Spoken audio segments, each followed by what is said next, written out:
Yeah. Oh, my man, how are you? I'm great, man. How are you? Doing good. Good. You look good, man. Thank you, my man. You look Yeah. like you don't age, so This congrats on getting the Jesus genes. So, yeah, this hides a lot, hides a double chin and everything. well, that's necessary, my man. Thanks so much for joining me. It's been so long. I Maybe know. the last time I saw you was maybe at a Seven Deadly show. Think it might have been when you released the last Seven Deadlies album. I mean, it was a while ago. It was pre-pandemic. I know Yeah. that because I think Kyle was in town for Yeah. that too. Right. So it was like we were all. I think I dude, I think that was it towards the end of my drinking. So like, man, Details are I fuzzy. think I made a fool of myself. Who knows? I'm really glad I gave the drinking thing up. Oh, right on, man. So Congratulations. That's not easy, so that's good. 7 years, man. 7. Wow. Eight will That's be awesome. 8 years in February Wow. since I've been drunk anyway. I There you go. still taste wine and like, Well, sure. I've got a couple of really nice bourbons if somebody Uh, wants to come over. awesome, man. Well, it kinda hit me. I have all these memories of us working together, but it kinda hit me as a surprise. We both have Papillion in common, Hmm. which is, something that a lot of people I've worked with don't have in common with me. So I wanted to just kinda get your thoughts on what it was like. Small town Nebraska. Yeah, what it was like growing Um, up in Papillion and you going to know, school there. to me now, I feel like I'm way more nostalgic for it. Um, Especially that summer between our junior to senior year. I don't Mhm. know how you think about it or whatever, but I think that summer was really was pretty kind of magical. And then I mean that's like when we kind of started to become friends and all that. And then like, you know, of course, getting you into the band and all that stuff was and to be honest, I'm like, why don't do you what are your memories of the driving force that got you into the band or not? I mean, it's like it's one Yeah. of those things like I don't even remember that. But as far as like growing up there, I there's kind of a real fondness for it. I mean, I really felt like maybe we were the end of that latchkey kid generation. No, now we're looking back on it. It's like maybe we were like the end of it because none of us came home to parent. Like, none of us really. We were pretty much free to do whatever after school or whatever, and that's playing music or whatever and shooting Yeah. playing basketball at Nick's house or whatever. It was like, what were we? It was one of the other two things. I mean, Right. Yeah, was that kinda how we became friends? Was it through basketball first, or I was it think playing basketball with Nick, of course, I think was Mhm. that, and then I mean, I don't remember when you picked up the guitar or not. I mean, I don't really exactly remember. Yeah. It was I mean, it was I was 16, so it was right around that time, but, I'd been playing guitar over at Tim Yates's Mhm. house, and Oh gosh, and man. I remember, I think it might have been Matt and James that came over Mhm. one day, and we were just strumming out some Alice in Chains songs or something, Right.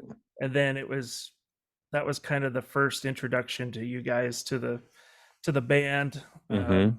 and then I don't remember if it was a few months or something when they asked me to join Living Stone, so I was like, as I was say, I was like, once heard like some of the songs you were writing, it Mhm. was like we wanted, it was like Yeah. we needed to get involved or. Mhm.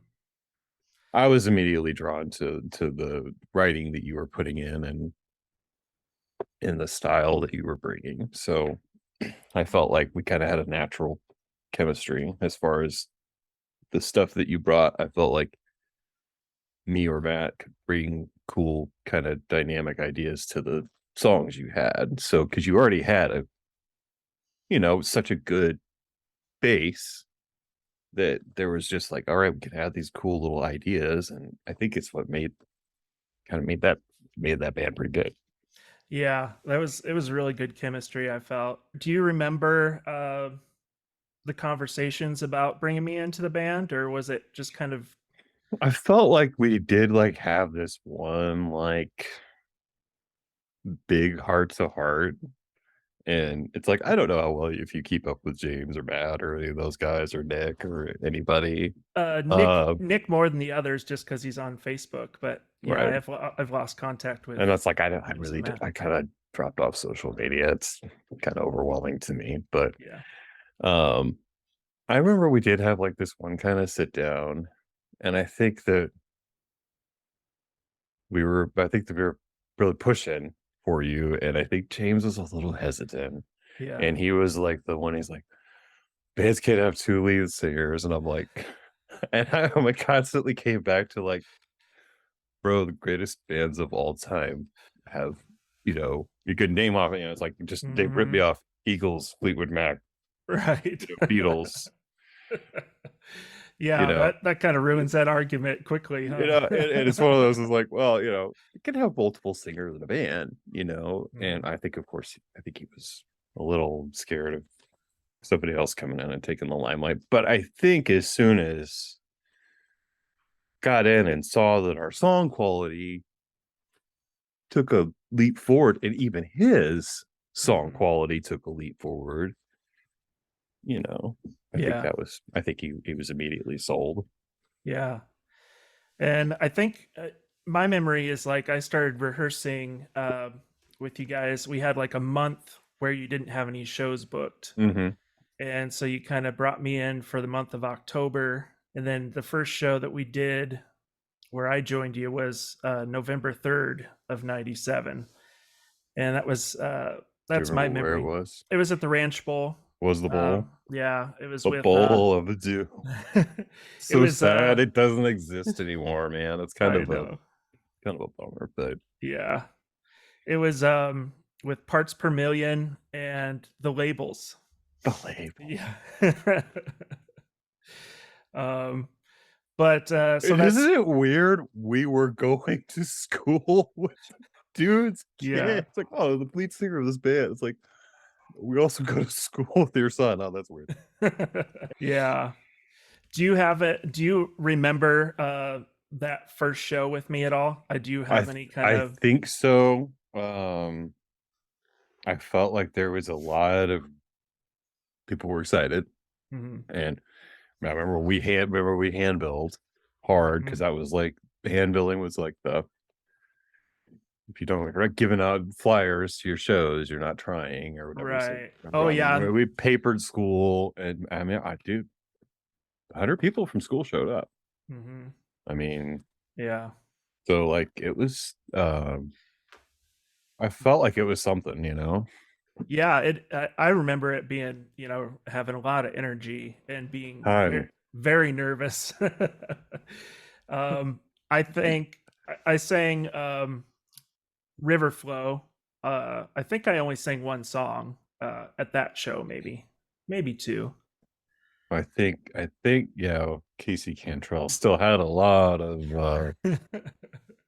her one song too was still a Uh, big draw. So I mean, yeah. that was again a great song, and Hmm. it was I kind of always still bum me out that the recordings that we don't have anything that Living Stone era really has all five of us playing together. And that's like one of those things that really bums me out. Hmm. That I don't have a studio recording with you. Yeah, yeah. I still have that original recording that you guys did before I joined the band, Oh yeah, the and three songer, yeah. the Rainbow Room. I still feel connected to it, even though I didn't perform on it. It's like You're I right. just I mean, you joined the band not long after. yeah, So, I yeah, mean, we recorded that in like July or August, something yeah, like that. I mean, it wasn't long afterwards. yeah. So Living Stone was our band together, Hmm. and it was a Christian rock band Yes. in the late '90s. And what was it like being in that band? Because I remember things being like where we'd get up for like 6 a.m. Bible studies and try and be real. hardcore about making sure that we were model Mhm. Christians and all this stuff. And do you remember any of that pressure Yes. or yeah. Ridiculous amounts of it. Yeah. I don't know about you, man. I don't know how your views go these days or Mhm. whatever. I kinda feel like we were, um I feel like we were really putting ourselves into a tough box. And you look back on it with 2020 vision, of course, we were putting a ridiculous amount of pressure on ourselves. And I felt like we were in a church kind of community situation that, was really conservative and and we were being put out into this other environment. And I think that, like I said, I felt like we are putting a ton of pressure on ourselves. We were trying for perfection, Yeah. Yeah. on some aspects of life. And it's like, no, we should have been enjoying the moment and trying to and being kids, you know? Right. Yeah. And I think we were trying to be so adult, maybe, or just trying to elevate to a level that was I feel like we were aiming a little too high and not taking enough time to enjoy what we were experiencing Mm. and enjoying some of the more basic aspects of being a teenager in America. And, I felt like being in that environment kinda maybe pushed me back developmentally wise with, like, women and stuff like that, and Yeah. then why there's no reason for that, Mhm. but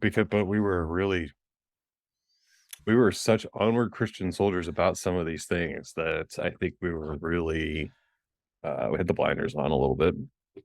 Sure, yeah. I know we had good intentions, I Oh, think, but yeah. it was it was a little naive and misguided, I Little think, but heavy-handed, yeah, heavy-handed, that's maybe? a good way to put it. I mean, just a little heavy-handed? Yeah.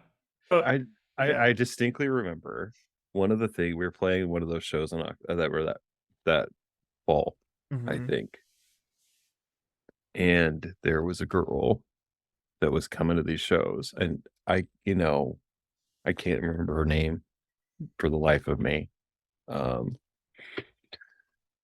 but, she was a junior, I remember she was a little younger, tall, pretty girl, black brunette, and, pretty sure she had a crush on either me or somebody in the band, Mhm. and I'm pretty sure I had a crush on her, but we were so there was, like, such and I think I Yeah. remember James was like, "Dude, she doesn't go to our church," Oh, right, yeah. and it was like, "Come on, man."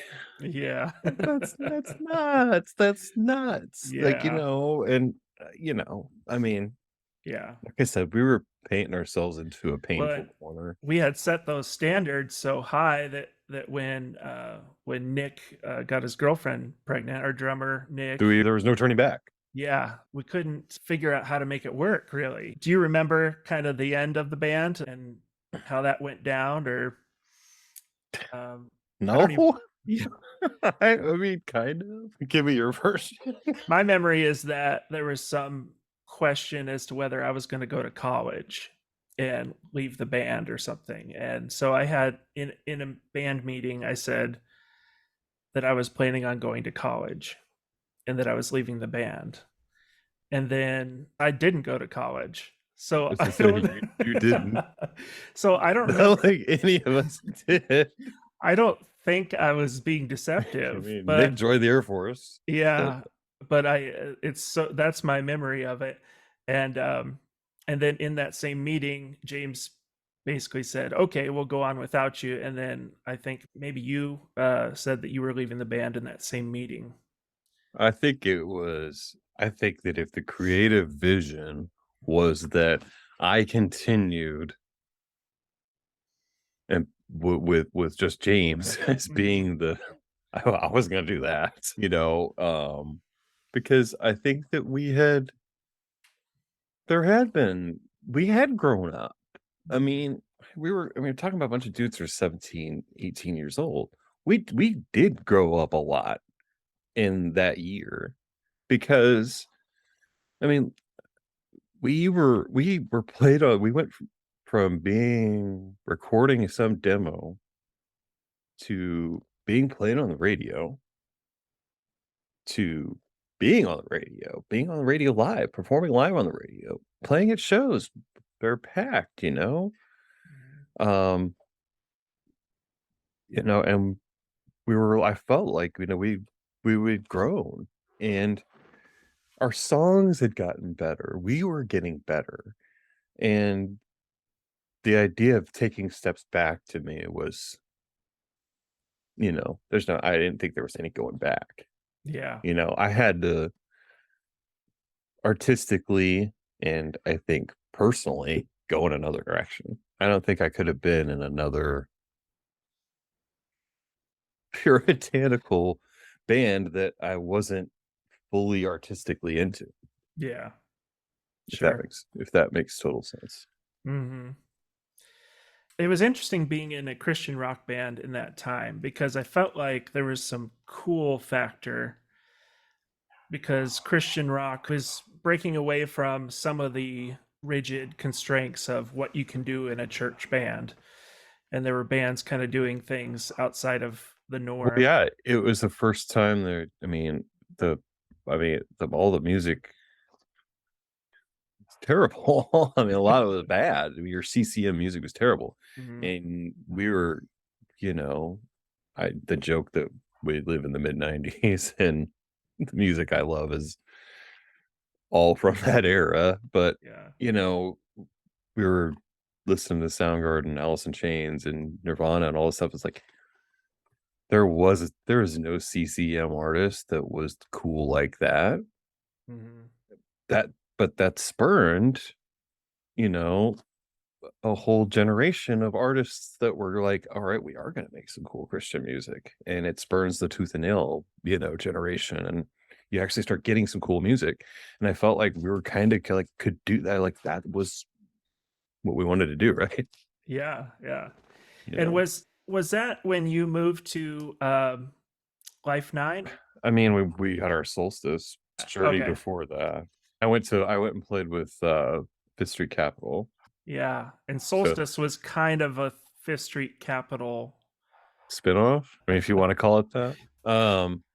But it was Tim Yates. He'd be a Yeah. fun one. He'd be a fun one to track down and Yeah, talk to, yeah, for man. I sure. mean, God, what a wildly talented, crazy, crazy smart guy. Yeah. With his dad, it has to be on the list for most interesting people on the planet. Oh, absolutely. Yeah. Um, but yeah, so get and play with Tim, and then we meet Luke, and Right. Luke is this super weird catalyst of a person.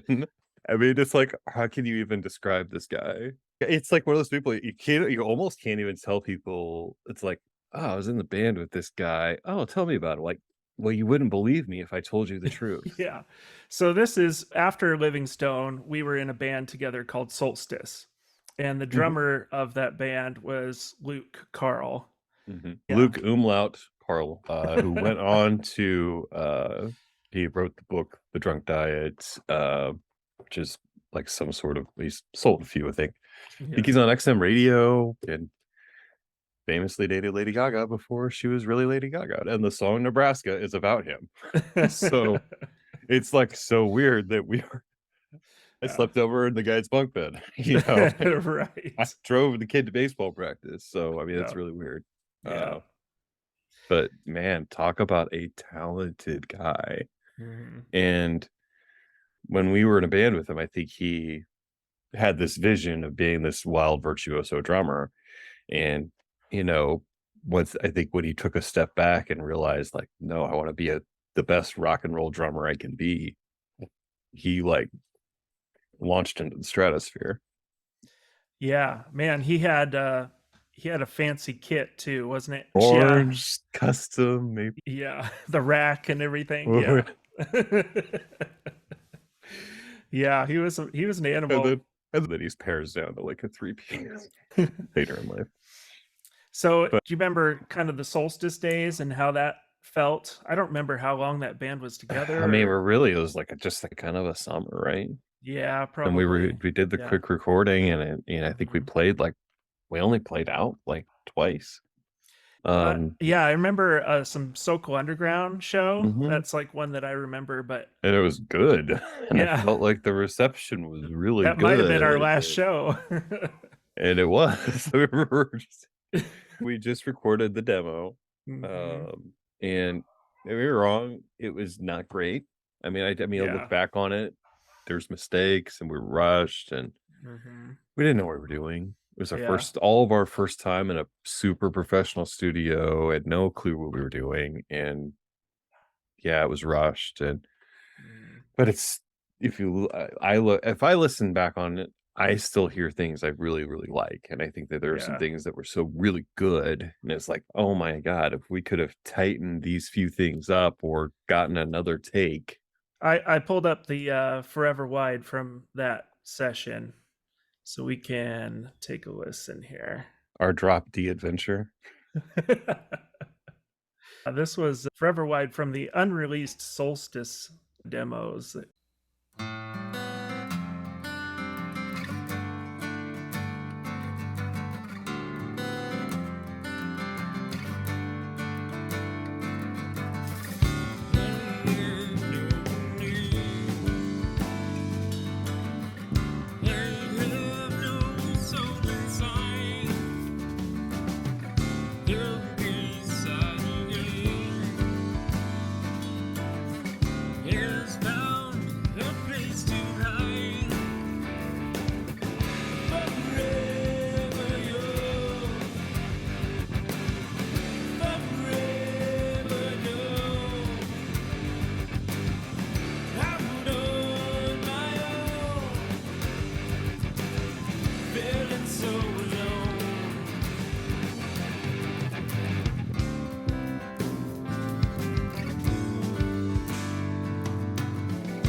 Not bad, man. It's That really was not that bad. no, it's not bad, especially for the time. I think like that we wrote that a little bit together, and then you wrote that came with the big poppy chorus, and Yeah.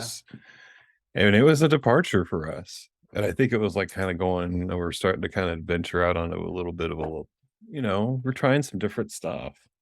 Yeah. And So we wrote that in like a rehearsal, you recall, or I think like you and me? I think I kind of had the first little noodle, and then you came and you Oh, like I think you okay. kind of immediately had lyrics, That's and cool. then I think you had the chorus. Yeah, that sounds like a chorus I would write. But that verse pre-chorus just happened to Uh-huh. matched up. Oh, And cool. it kinda gave it that cool shift. But then I think you took it totally like 180 with the Play-Doh Honeyhead version. Yeah, for sure. I recorded that on another album later on that was very I different. mean, I was The kind of curious, like what playing with Matt was like, because he was Yeah, just a prodigy. I mean, you had the yeah. Matt and the the The double dueling, mats. the double Matts who are just wizard virtuosos. Yeah, because Matt Perry was in Living Stone and Soulstice, and then he Mhm. was in a later band called Plato's Honeyhead. And he You need to was track him for this little yeah, series. I should. I'm sure somebody can get in touch with him. I think my dad can if you really need Yeah. to. Okay, cool. Actually live just like 3 houses apart too, so Mhm. we yeah.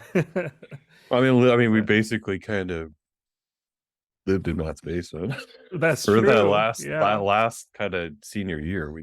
Mhm. We practiced in Matt's basement. We until we got too loud, Right. Yeah. and I think grandma moved in. And her grandma wasn't great. We were way too loud, and Yeah, that's right. so we had to go Yeah. to we went to the church basement That's right. Yeah. to be louder, which was kind of nice. Yeah. Mhm. Do you remember the cigar smoking after band rehearsals? Oh, yes, the cigar smoking, The Swisher Sweets and the the whatever we swishers, and the macanudos. We'd Yeah. go camping Mhm. and take our built up sexual frustration and go camping and smoke cigars and stare at a fire. Yeah. You know, it, Be good boys, but a little bit rebellious. I mean, I kind of felt like that's where you get into your Invisible Man era. And Mhm. I wow, talk about an image, whole album. bringing back like Oh my memories. gosh. Yeah.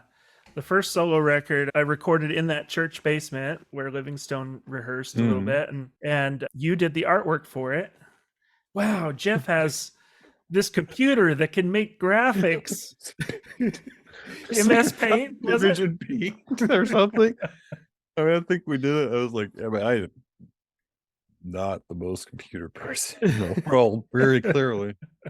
So, Man, that was DIY for sure, man. it That really was was, yeah, and I don't recall exactly how we came up with the final image, but, you yeah. know, I think I it mean, was who's the artist? Salvador it's Dali or Dolly, something? yeah, Dali. it was a Dolly image. And then we used like the blur tool, I Mhm. think, and made like a little image The of a man, man. the invisible man.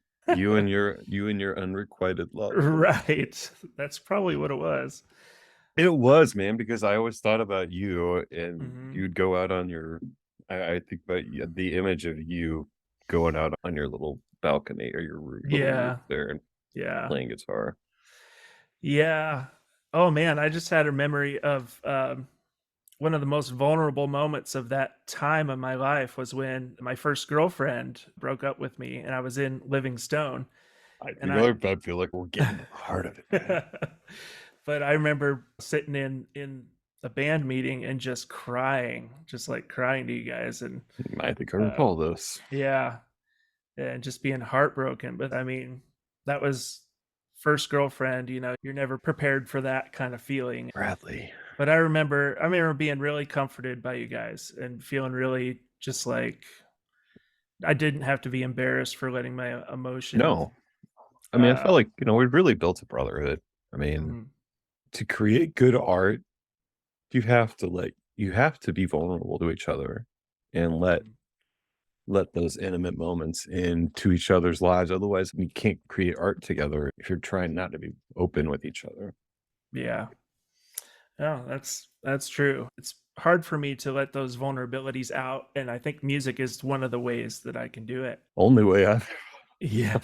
ever really felt Right. able to do it, Yeah. you know? I Yeah. mean, I think I could go out and give a speech about almost any topic as long as it's not letting you know something that's deep down and true about me, you Yeah. know? Getting Yeah. out there and actually saying it and opening your heart, that's how you connect with people. That's what makes music so wonderful. What I love about a song is that you're putting out there this real feeling. And there's a lot of times there's a lot of beautiful poetry and things that go with it and a melody and all these things. But it's really a lot of times the song's about one real feeling and getting it expressed. And I felt like Yeah. you were in that church basement, you were really taking big leaps forward in that journey. And I think something you recorded for that um father and still a little store always still Mhm. stick out to me. Yeah. But I Do felt like you recorded a demo even without James of I did. something. I did. And you created this beautiful, spacious recording on a tiny little like 4 track or whatever. Mm, And I remember you played it for me, and I was just like, he's taken off on mm, he's taking off on an awesome direction. And this needs to be I need to I was like foster. I try to remember my thought was foster this mm. and tell him, give him support. And I think that's what I try to tell you is like, this is good. This is really good. Wow. And you need to keep doing this. That was I think Yeah. my thought at the Mhm. time. Yeah. And Wow. I don't even remember exactly what song that was. I think who knows if Mhm. it's something you even still have. Right. I don't know. Really So good. remember like it was like a soundscape type thing. Mhm. And you had just had like this really cool arpeggiated guitar line that was, you know, filling the space and it was just beautiful. And I was like, man, this is good. I think I might know what you're talking about. Was it something a little later on, like when we were hanging out at Latte Lounge, like in that time period? Possibly. It Okay. probably possibly might have been. Um, yeah, I think I might know what you're talking about because I was experimenting with a guitar and it was like a tremolo, a hard tremolo Mhm. sound, and then I put some organ over the top of it, like an oscillating organ sound, and it was really moody and I think it was called Waiting. Um, yeah, so I'll have to try and pull that up, send it to you, see if that's the one you're thinking of. Do it. Love, um, love, love it when I hear something old that you can't seem to find anymore.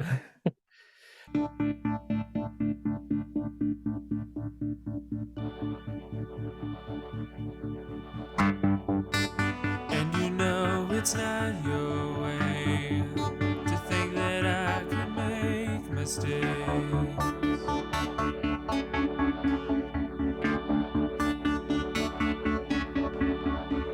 But have you ever wondered why it's so hard to shut your eyes?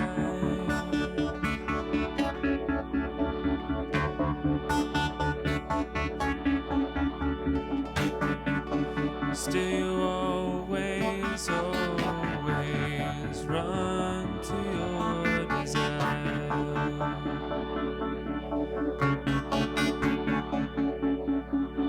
And the final lesson is thrown into the fire.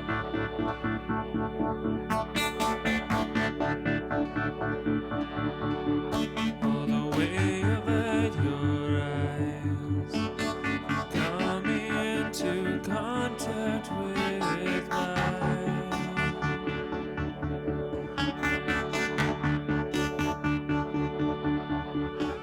All the weeping trees beg me, please, won't you tell me what went wrong? What went wrong? All you have to say that I'm the only way to truly be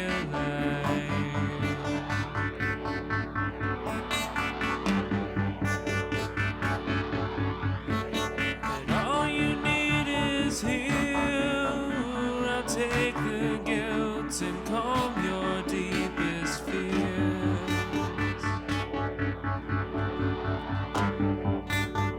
But you know I wait,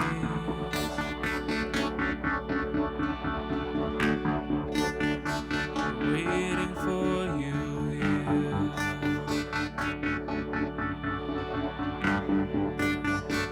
Don't make me wait,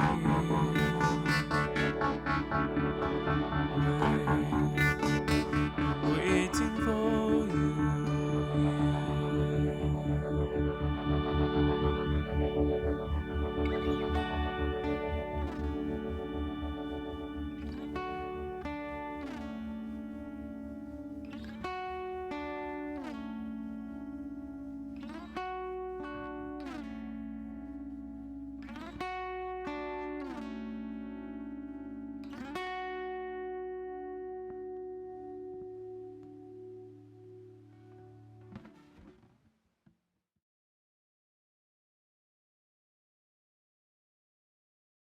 Did you want to listen to another tune? You had talked about Still Little Sore. Yeah, yeah. Um, so this was off of Invisible Man.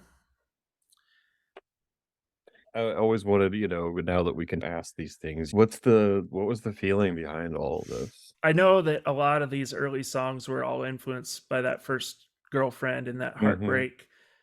So I'm guessing that's probably what I was dealing with.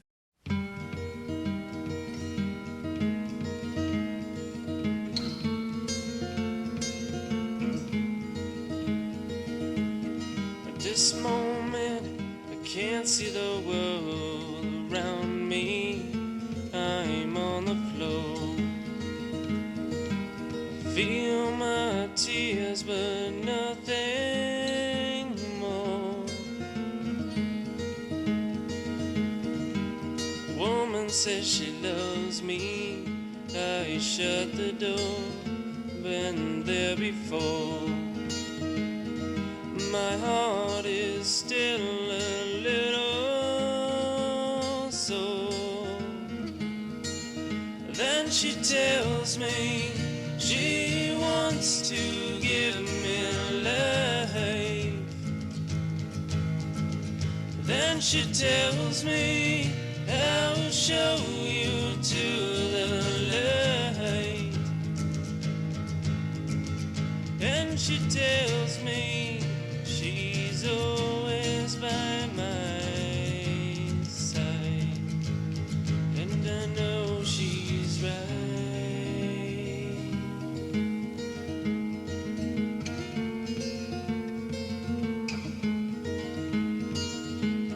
At this moment, I need some arms around me.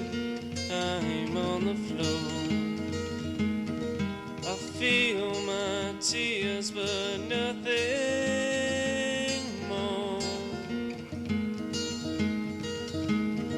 I know she says she loves me, but what for? I must ignore. My heart is still a little sore. Then she tells me she wants to give me life.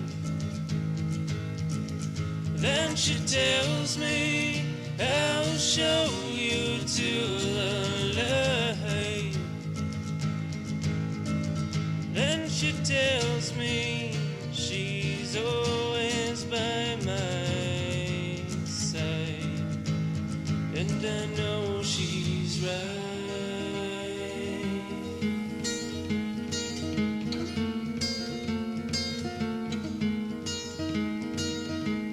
At this moment, I fear the thoughts inside me here on the floor.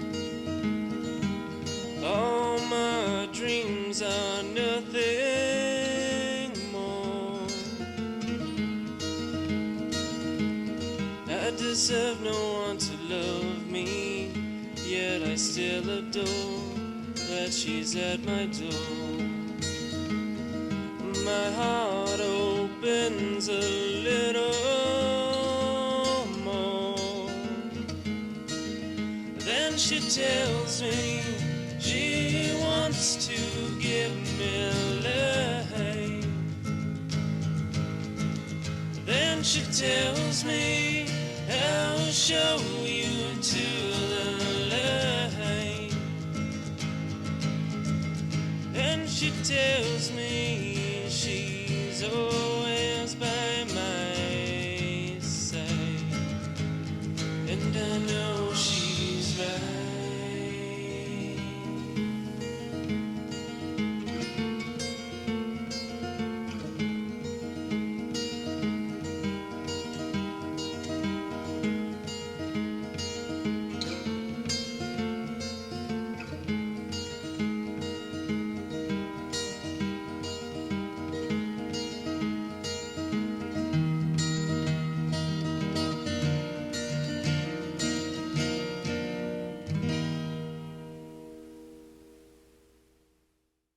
I felt like I could tell the Sweet Baby Brad era was over, and Yeah. you were taking steps, on a bigger journey, Yeah. and I think that to an extent, I guess a lot of us did, I went on to do a couple other bands, but my hat is off to you, man. 25 Oh. years is incredible.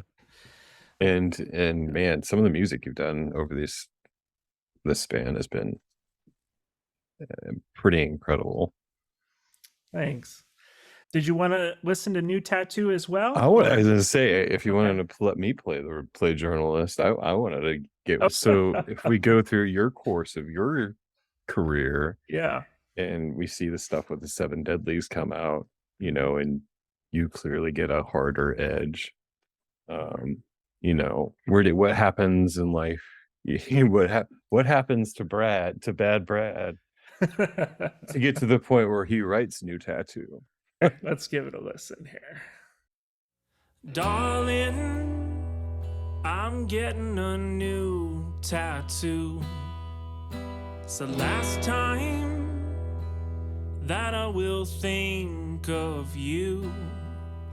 So tell me, how do you think you'll feel when I carve your name beneath my heel? Darling, don't you make no mistake. Our love was only below the waist. So don't ask who I was thinking of. The last time you thought we made love. One foot in front of the other. One foot in front of the other. Darling, I'm gonna make you hurt. Grinding this blood into the dirt. And each day I'm gonna watch you fade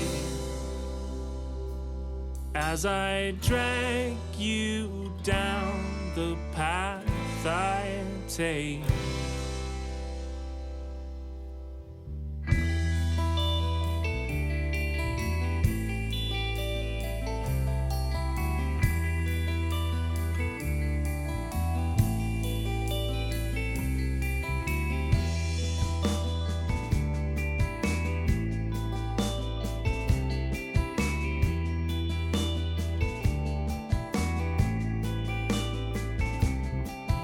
One foot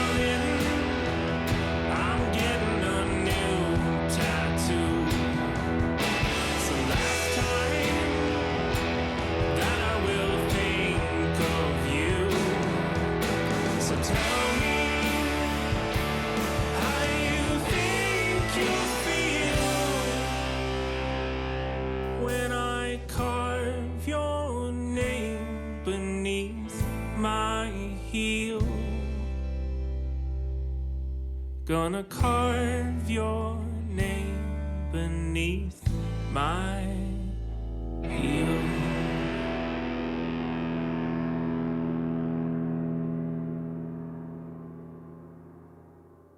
I mean, you're starting the record off with violence, man.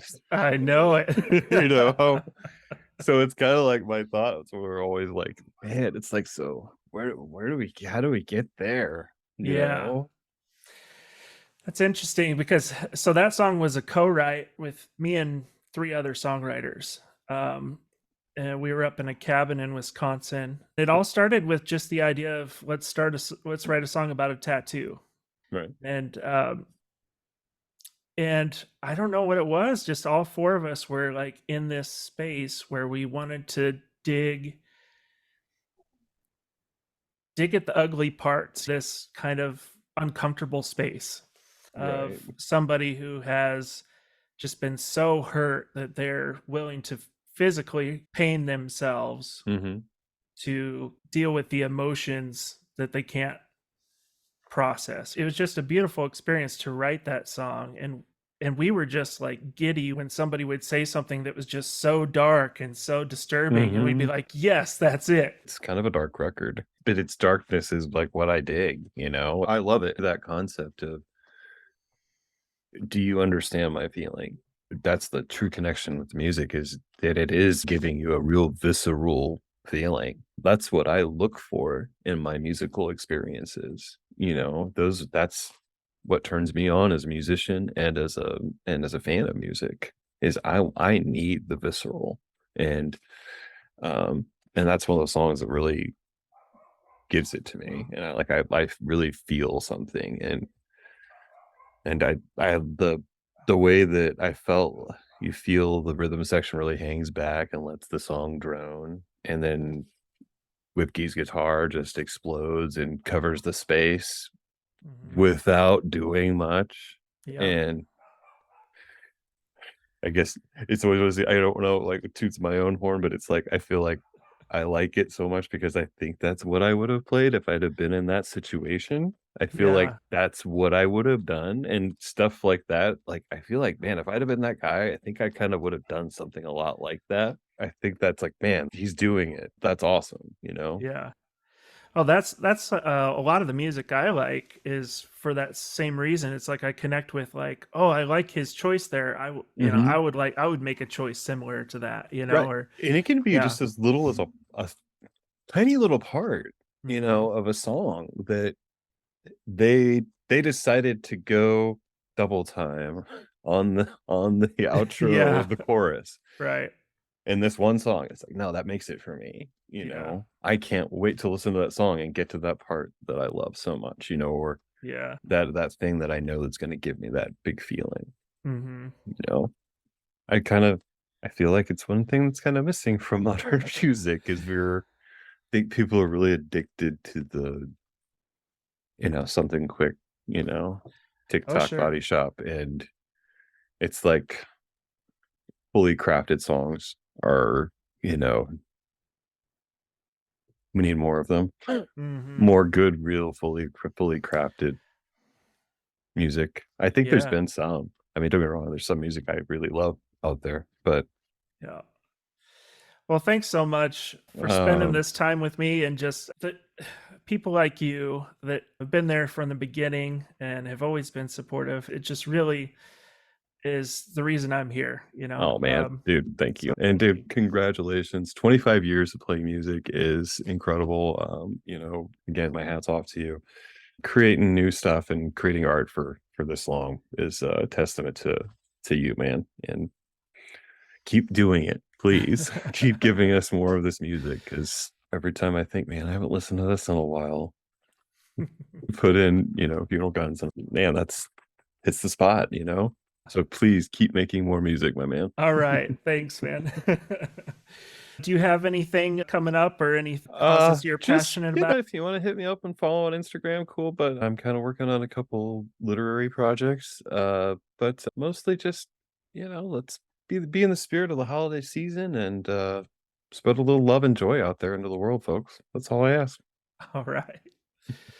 Well, thanks so much, Jeff. And Absolutely. I hope you have a wonderful rest of your year. You do the same, my man. All Congrats on 25 years. right.